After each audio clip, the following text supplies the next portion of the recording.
ঈদের ছুটি শেষে ঢাকায় ফেরা মানুষের খবর জানাতে আমাদের সাথে যোগ দিচ্ছেন সহকর্মী মোহাইমিনুন অপু।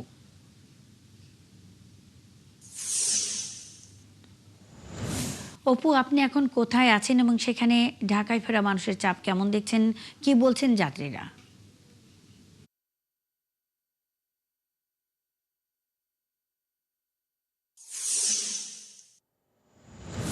বাস টার্মিনালে রয়েছে। এর আগে কিন্তু আমরা আরামবাগ এবং সায়দাবাদে রাজধানীতে যে সকল যাত্রীরা ফিরছিলেন ঈদের ছুটি কেটে সেসব যাত্রীদের খবর জানিয়েছিলাম। কিন্তু এই মুহূর্তে আমরা রয়েছে মহাখালী বাস টার্মিনালে। এখানে কিন্তু উত্তরবঙ্গগামী যে সকল বাসগুলো রয়েছে সেগুলো কিন্তু এই মূলত মহাখালী বাস টার্মিনালে আসছেন এবং এক একটি বাসে সেখানে কিন্তু যাত্রী নামিয়ে দিচ্ছেন।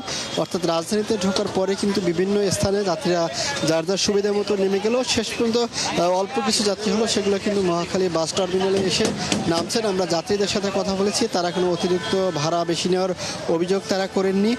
তারা যেটি বলছেন যে এবারের ঈদযাত্রা তাদের কাছে স্বস্তিদায়ক ছিল এবং এখানে যারা বাস কাউন্টারগুলো টিকিট বিক্রি করেন তাদের সাথেও আমরা কথা বলেছি।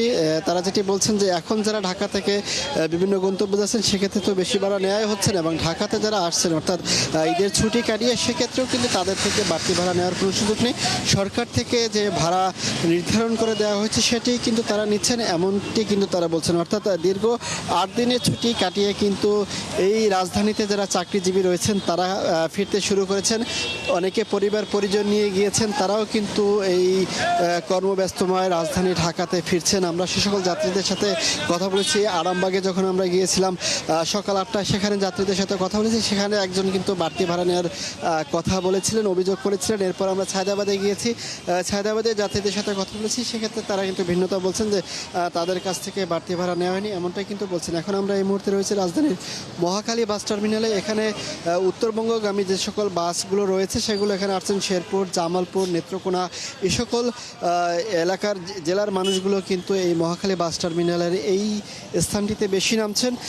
এবং যেহেতু আজকে যারা সরাসরি বিভিন্ন জায়গা থেকে এসে রাজধানীতে নেমে আজকে যারা অফিস করছেন তারা কিন্তু সকাল 7টার ভিতরেই ঢাকাতে পৌঁছে গিয়েছেন এবং এখন যারা আসছেন তারা তো মূলত আগামীকালকে অফিসে যোগদান করবেন একটু আগে ভাগে আসার জন্য। সেক্ষেত্রে কিন্তু তারা এখন আসছেন এবং তাদের সাথে কিন্তু তাদের পরিবার পরিজন যারা রয়েছেন তারাও কিন্তু এখানে আসছেন। অর্থাৎ রাজধানীর সব দিকের চিত্র মিলিয়ে বলা চলে যে এই মহাখালী বাস টার্মিনালে কিন্তু অন্যান্য যে সকল বাস টার্মিনালে আমরা ঘুরেছি তার থেকে চিত্র কিছুটা ভিন্ন। অর্থাৎ এখানে কিন্তু যাত্রীদের আসার চাপ রয়েছে এবং সে সকল যাত্রীরা কিন্তু উচ্ছ্বাস প্রকাশ করছেন যে ঈদে তারা প্রায় 8 দিনের মতো বাড়িতে থেকেছেন, পরিবার পরিজন তাদের সাথে ছিলেন এবং তাদের কিছুটা মন খারাপ হলো তাদের কর্মব্যবস্থার কারণে কিন্তু তারা ঢাকাতে আবার ফিরছেন। অর্থাৎ প্রতি বছরে তারা সাধারণত 2টি ছুটিতেই বেশিরভাগ মানুষ কিন্তু ঈদের ছুটি কাটাতে দেশে যান।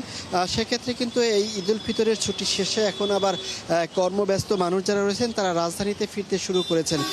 তো সব মিলিয়ে বলা চলে যে এখন অর্থাৎ 10টা বাজে সেক্ষেত্রে কিন্তু এখনও কিন্তু রাজধানীতে ফেরা মানুষের কিছুটা চাপ রয়েছে। তবে বেলা বাড়ার সাথে সাথে চাপ আরও বাড়বে এবং বিকেল নাগাদ কিন্তু যাত্রীদের চাপ আরও বাড়বে, এমনটা কিন্তু বলছেন বাস কাউন্টারগুলো।